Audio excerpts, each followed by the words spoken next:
everyone. Of course, it's an election year, which means there's always concern about ballots and keeping track of those ballots. And Stephanie Condon of ZDNet is here with me to talk about some ballot tracking software. And this is cloud-based, of course. So Stephanie, talk a little bit about, is there any evidence, has there been any that this will or could have an impact, let's say, on the process itself?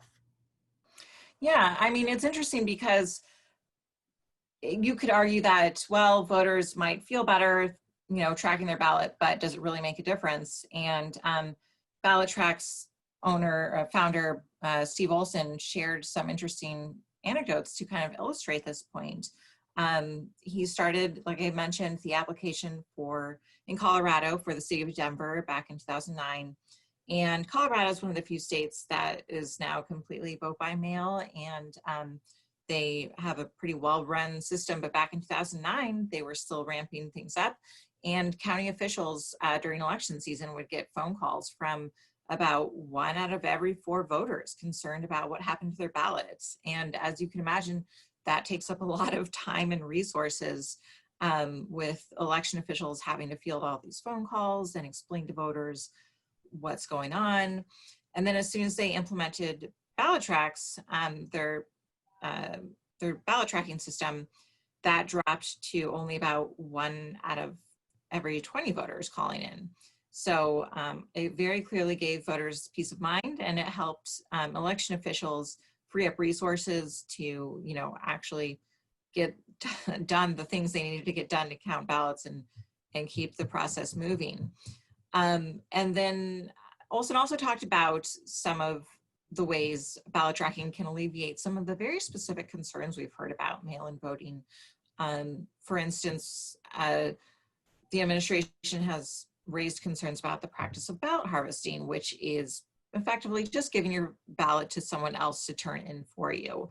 It's commonly used practice. Sometimes campaigns will, organize efforts to pick up ballots from voters who may not get around to actually putting it in the mail.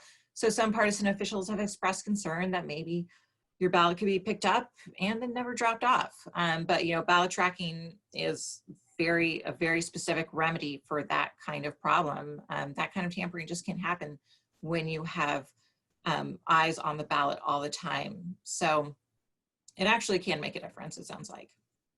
And with the tracking system itself, Stephanie, are they able to, or how can they ensure that it is safe and secure? Yeah, that's a good question, because they're handling a lot of data that people care about. They're handling voter registration data from the state. Eligibility files and voter registration files are ingested into Ballot Tracks about 3 to 4 times a day. They're ingesting data from the Postal Service using the Postal Service's intelligent mail barcodes, and they're receiving data from printing vendors once ballots are created. And it's not the most sensitive data, but it is information that people care about. So you want to make sure it's secure. And Ballot Tracks does say that it keeps its data fully encrypted in transit and at rest, and protects it with multiple redundant firewalls, and that their code is tested every hour. And they've had no security issues that they claim over the past dozen or so years. And so things have been running pretty smoothly, it sounds like, and they also are in compliance with a lot of the security standards that exist for elections specifically. So there are definitely steps that Ballot Tracks has taken to, prove that it's a safe and secure system. And so far, the results of the several hundred elections they've been a part of would bear that out, I'd say. All right, well, that's good news, certainly, and I'm sure we'll be hearing a lot more about this as we move through this election cycle, Stephanie. Well, for much more on this story, of course, we hope you guys will check out Stephanie's full article there, and much more on ZDNet, and we appreciate you being here with us today.